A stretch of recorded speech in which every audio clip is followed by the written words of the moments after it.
Media Vietnam, timnas Indonesia kalah telak lawan Malaysia. Sementara itu legenda Malaysia bilang, jangan takut, kita pernah bungkam GBK. Media Vietnam mengaku tak akan kaget jika timnas Indonesia akhirnya kalah telak melawan Malaysia. Timnas Indonesia akan menjalani laga penentuan menghadapi Malaysia malam ini. Pertandingan timnas Indonesia versus Malaysia ini menjadi laga terakhir babak grup Piala AFF U23 2025. Bagi timnas Indonesia, tiket lolos ke semifinal pasti langsung didapat jika berhasil menang melawan Malaysia. Bahkan timnas Indonesia sudah pasti lolos ke semifinal meski hanya bermain imbang nanti malam. Media Vietnam menganggap Malaysia memiliki pemain-pemain berkualitas yang bisa mengalahkan timnas Indonesia. Dari sisi skuad, timnas U23 Malaysia masih memiliki bintang-bintang yang dinilai mampu bersinar di pertandingan-pertandingan penting. Di antaranya adalah trio penyerang naturalisasi Fergus Tierney, penyerang Hakimi Azim, dan gelandang serang Haikal Danis. Jika kalah melawan Malaysia, ada kemungkinan timnas Indonesia tetap lolos sebagai runner-up dan menghadapi Vietnam di semifinal. Media Vietnam sendiri mengaku tak akan kaget jika ternyata timnas Indonesia kalah melawan Malaysia.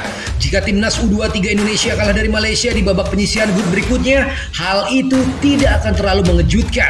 Begitu tulis media Vietnam Soha. Menurut media Vietnam, saat ini timnas Indonesia masih belum begitu kuat meski sudah menang lawan Brunei. Terbukti ketika melawan Filipina, lawan yang cukup seimbang, timnas Indonesia hanya mampu menang dengan skor tipis 1-0.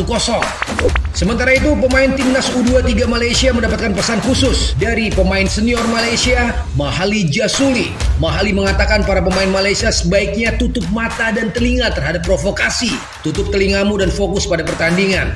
Mahali pernah melewati tekanan besar saat bermain di GBK melawan timnas Indonesia U23 di final SEA Games 2011 silam. Kala itu, Mahali membawa Malaysia mengalahkan Indonesia melalui adu penalti di depan 80.000 pendukung tuan rumah. Mahali bermain penuh selama 90 menit di final bersejarah itu yang berakhir imbang 1-1 sebelum Malaysia menang adu penalti 4-3. Untuk skuad Malaysia sebagai mantan pemain, saya yakin mereka masih punya kualitas bagus untuk bersaing dengan skuad Indonesia. Kami tahu bermain di sana tidak mudah, tetapi tidak ada yang tidak mungkin.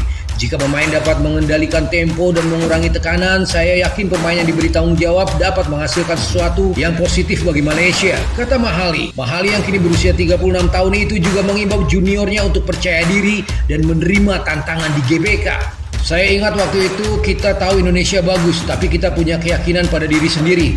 Meskipun kami tahu bermain di GBK tidak mudah, para pemain tahu tanggung jawab masing-masing. Saran saya, matikan semua kebisingan dan bermainlah untuk negara. Bagi saya, tidak perlu takut karena saya sendiri telah mengalami situasi yang jauh lebih menantang. Begitu kata Mahali.